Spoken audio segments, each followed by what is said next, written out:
Hi, friends. A question for you as we get started. Are you called? When you hear that question, what do you think? I'm going to give you some time here right at the start to have just a bit of conversation about what it means to be called in your thinking and experience. Are you called? So talk about that now. Okay, if you're still here and you haven't had the conversation yet, you need to pause it now. Go have that conversation. Now, if you aren't used to a lot of church language, this whole question, are you called, it may just be a weird question to you. I remember the first time somebody asked me if I was called. Am I called what? I've been called a lot of things. When I ask people in the church about this, they usually say something like, called to ministry or called to preach or called to be a missionary. Calling is what happens with Moses and the burning bush. It's this extraordinary thing that happens to only a few people. But look at the typical ways that we actually hear about calling in the Bible. Here's how calling is used in a letter to a group of believers in a town called Corinth. It says this: God is faithful, who has called you into fellowship with his Son, Jesus Christ our Lord. Okay, so who's called here? Yeah, I think this is intended for everyone in that church. And what's the calling? Fellowship with his Son, Jesus Christ our Lord. It's not about doing a specific extraordinary work. It's about fellowship with Christ. This is pretty typical throughout. Over and over, we see people being told that they were called to live in the grace of Christ. They were called to be part of the body of Christ. They were called to peace, called to hope, called to be free, called to live a holy life. Actually, that word that we use for called, it's from this word, kaleo. Wherever you are, say kaleo. Yeah. So many times kaleo, it gets translated to the word invite. That makes a lot of sense when we look at all the places where it's used. God calling us into fellowship with his Son. What is that? It's an invitation. Here's the sense I get from reading through the Bible.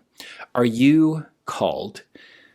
I think there's a simple answer. Yes. You are called. That doesn't mean you're necessarily called to quit your job and become a missionary or preach sermons or anything like that. Those things, they may be a part of a more specific calling from God, but they're not the first calling, the most important calling. Because most of the time that the Bible talks about being called, it's something that appears to be for all of us, not just a select few. It's an invitation for all of us to be God's people. So I'm asking these questions about being called because the parable that we just heard today, it uses that word kaleo 6 different times, and it ends by saying many are invited, but few are chosen. And literally it says many are called, many are kaleoed, but few are chosen. What does that mean? How can people who are called by God not be chosen by God? As we look at the parable, I think we start to get some sense for this. Let's think about it this way. Have you ever been part of a wedding banquet? Have you been part of one recently? Maybe not recently because there haven't been too many of them. Imagine, though, back in the days that there were wedding banquets. Maybe the very first thing that you got was one of these. Yeah, you get a save the date card, which is just this casual first notice that you're going to be invited to this big, important event. Put it on your calendar. And then maybe a couple months later, you get this. Of course, if you got that, well, that would really have been something, right? But imagine you get one of some sort, and usually there's some kind of RSVP, and now you need to commit. And then the big day comes and you go. You go because it's a big day and they want you to show up and celebrate with them. You go hopefully because it'll be a good party. It's a place where you want to be. You go because you RSVP'd and it's really not kind to bail unless you have a great excuse. They saved you a seat. They had food there ready for you. The wedding food, by the way, it is expensive. So if they got food for you, You got to show up and eat it, which is not a tough task. In Jesus' day, things might have been similar, though they worked a bit differently. The original invitation would be kind of like a save the date, except the exact date wouldn't be known yet. You'd just wait until someone came and told you that the banquet was ready, and you would go. Can you imagine that, by the way? They weren't quite as addicted to their calendars as we are today. And so then Jesus tells this ludicrous story about a king who invites people to his banquet, but when the time for the banquet comes, everyone has better things to do. And it's ludicrous because this is a king. There's a huge meal prepared, and everyone's bailing. Imagine you had gotten that invitation we just saw, the royal wedding invitation. And for most of us, that would be something we would not miss. This is going to be one heck of a party, and you are invited. The story that Jesus tells it's something like that, but then on the day of the wedding, everyone says, sorry, I have a stack of emails I need to catch up on, or, I have a big project due next week, and I'm afraid I just can't afford the break, and no one shows up.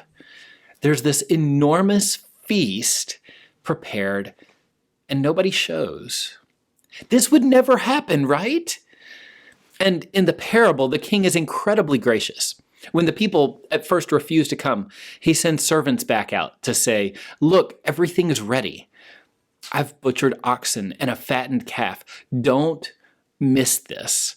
But they just ignore it. Actually, sometimes it's even worse than that.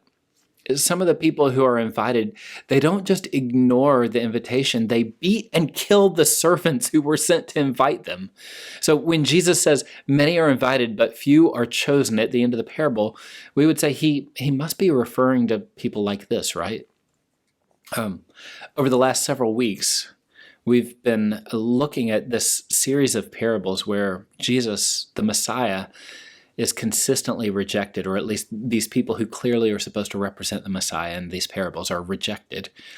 In the parable that comes just before this one, the one we read last week, Jesus talks about wicked tenants in a vineyard who kill the master's servants, and then they kill even the master's son. And now we're hearing a parable about a king throwing a wedding banquet for his son. And again, we're hearing about people who reject the son, not showing up for this banquet. It's a huge slap in the face. And again, we're hearing about servants who are mistreated and killed. These people were invited to the banquet, but they aren't chosen in the end. They're rejected. Why? Because of their own choices. They're rejected because they rejected the invitation. Now, this isn't too subtle, especially after we've seen other parables where Jesus says to the Jewish leaders, you are the wicked ones. God chooses this nation of Israel, makes a special covenant with them to bring salvation to the world through them. And when they ignore his commands, he sends servants and prophets to warn them.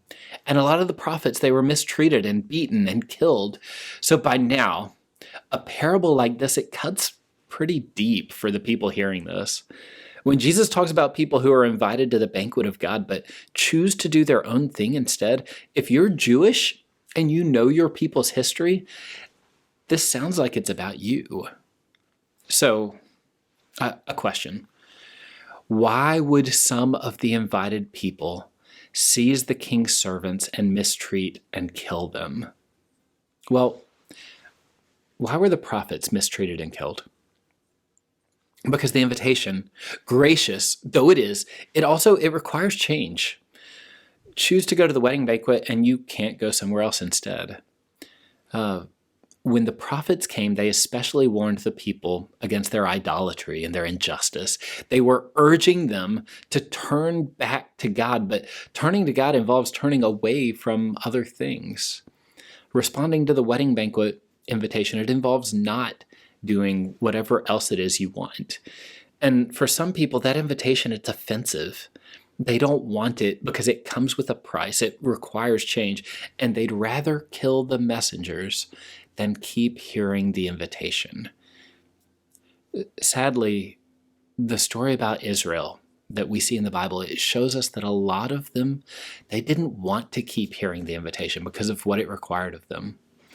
I think everyone listening to Jesus probably had that history specifically in mind.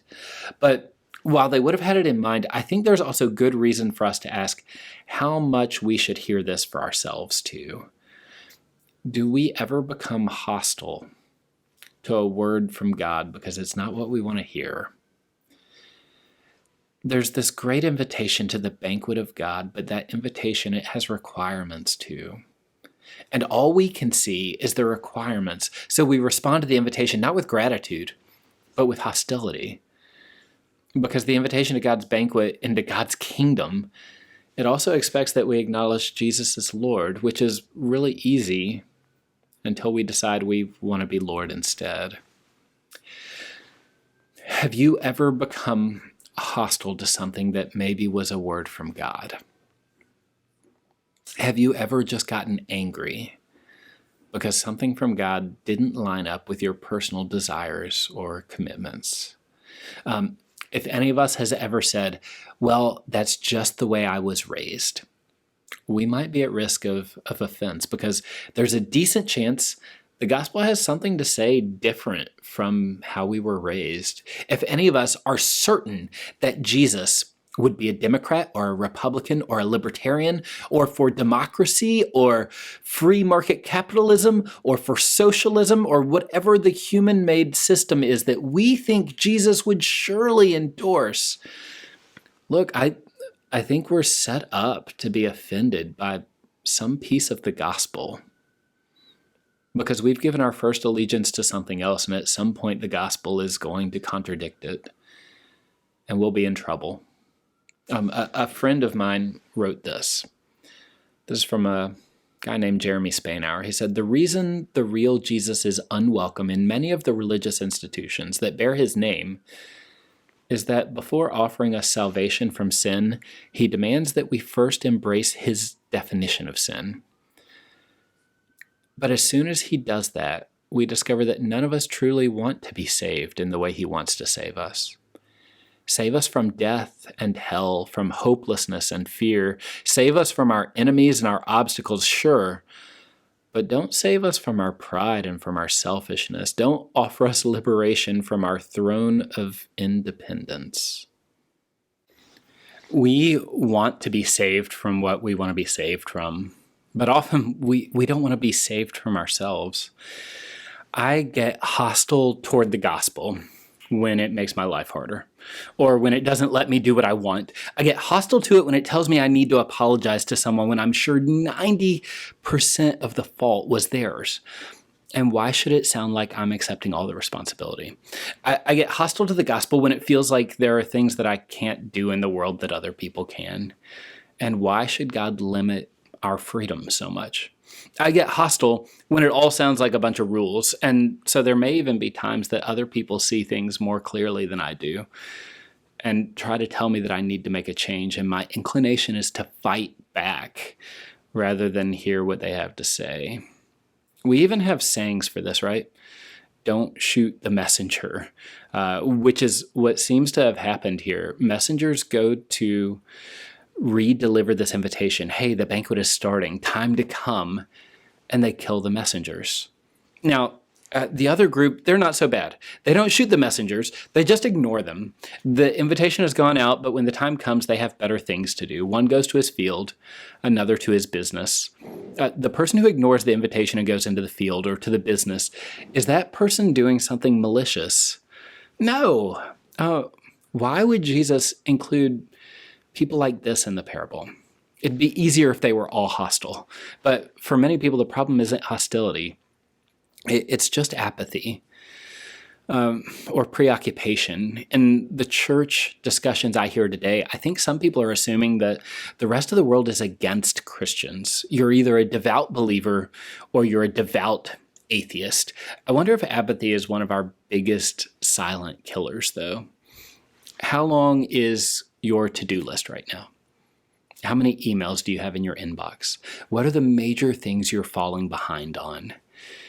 What are all the things you've been meaning to do and you just haven't gotten around to them? Or maybe to put it another way, if you could just have one day with no demands, nobody pestering you, what would you finally take care of?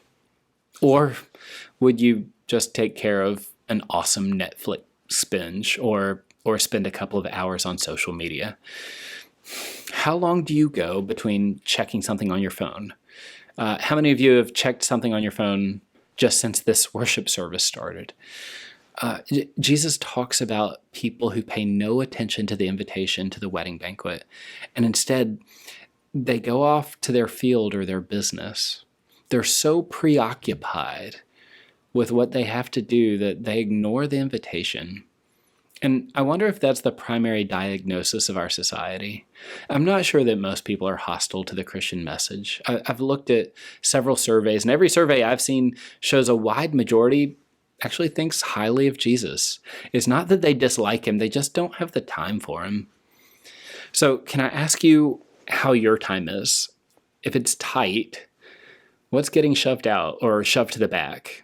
Is it possible that the field or the business, your calendar or your to-do list or your stack of email, it's keeping you from hearing an invitation to the banquet of God? There's just no time in your life for God. Jesus presents a parable where some people get hostile because the banquet invitation is somehow offensive to them. At least they're sick of hearing it when they want to do their own thing. Others, they ignore it because they're too busy with other things. But we can look at the parable and see that the crazy thing in it is that they're missing the banquet of the king. The oxen and the fatted calf have been butchered. How incredible to receive this invitation and then to skip it? Surely unheard of. Do we do the same with God's invitation? We get ourselves so focused on the things we want to do that we consider God's invitation just another thing in the way. When we see the invitation to the Christian life as a big set of rules we have to follow, or like just another thing to do, haven't we missed that it's an invitation to the King's banquet? And yes, of course, that will demand something of us. Every choice is 1,000 denials. And so Jesus says, whoever wants to be my disciple must deny themselves and take up their cross and follow me. I'm going to stop here, and I'd like to give you a minute just to consider, is there anything preventing you from hearing and responding to the calling of God? Is it hostility? Is it apathy? Is it busyness?